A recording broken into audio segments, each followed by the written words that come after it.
Salut à tous, maintenant je vais vous raconter une nouvelle histoire, Thread Halloween, c'est parti.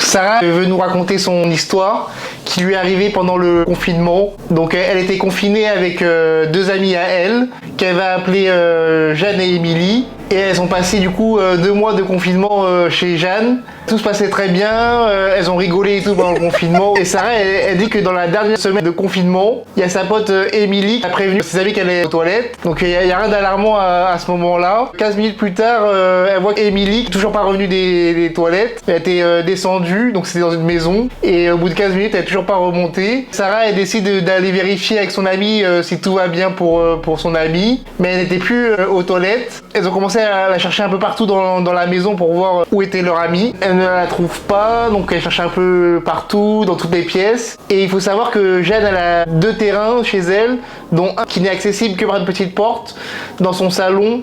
Donc elle se dirige dans le salon pour voir si elle n'est pas dans le fameux terrain. Il se trouve qu'elle y était, mais elle n'était pas comme d'habitude. On aurait dit qu'elle en voulait à ses amis pour quelque chose. En fait, elle lui parlait, mais aucune réponse de la part de leur amie. Elle décide donc d'aller dans le salon quelques minutes pour réfléchir à la situation, se demander qu'est-ce qui était en train de se passer. Et 1 ou 2 minutes plus tard, elle retourne dans le terrain, mais leur amie avait disparu. Et pour rappel, il n'y avait aucun accès pour sortir du terrain, sauf par la petite porte. Donc elle aurait vu forcément passer leur amie si elle était passée par là. Donc avec Jeanne, elle commence à stresser, elle ne plus savoir quoi faire. Donc elle décide d'aller se réfugier dans la chambre. Et là, elle tombe sur Émilie qui était parfaitement normale et qui était réapparue comme par magie. Elle rigolait, elle parlait avec eux, mais elles ont préféré se taire avec Jeanne.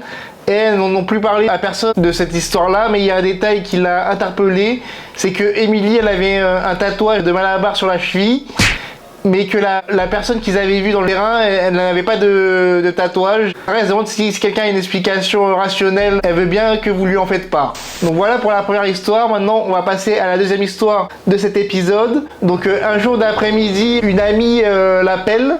Et donc elle appelle son amie Léna dans l'histoire pour garder son anonymat. Et elle dit qu'elle est avec ses potes. Il y avait Julie et Laura dans ce petit groupe. Son amie, elle lui dit que pendant qu'elles étaient ensemble chez Laura toute seule, elles ont entendu du bruit dans le jardin. Et au début, elles ont cru qu'il y avait un chat ou autre chose. Et une d'entre elles se dirige vers la fenêtre et voit une forme humaine dans le jardin. Et elle commence à crier et à appeler au secours. La personne qui raconte l'histoire, elle avoue qu'au début, elle pensait qu'elle faisait une blague pour la faire paniquer. Donc elle commence à rigoler. Léna, la personne qui l'a appelée, elle a dit mais non, c'est sérieux, il y a vraiment quelqu'un dans le jardin. Donc elle la croit à moitié au téléphone à son histoire. Mais là, elle entend qu'il semble venir d'une fenêtre. Et là, elle commence à la croire. Et juste après, Léna, elle commence à paniquer, les bruits s'intensifient. Du coup, là, elle commence à vraiment la croire totalement. Et soudainement, le téléphone, il raccroche. Elle rappelle quelques minutes après et elle dit qu'elle est dans le garage avec les autres filles. Donc Léna et Laura, elles pleurent. Il y a Julie qui reprend le téléphone.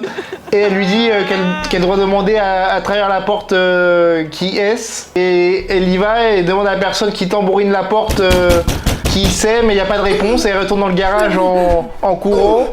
Et les bruits continuent. Elle retourne dans le salon. Et après, il n'y a plus aucun bruit. Et depuis, la fille qui était au téléphone, elle les a revues. Et elles vont bien. Donc voilà pour le premier épisode de Thread Horror Show spécial Halloween. Donc il y aura un épisode par jour jusqu'au 30 octobre. Et il y aura une vidéo spéciale le 31 octobre. Donc je vous dis à demain pour le prochain épisode. Allez, salut!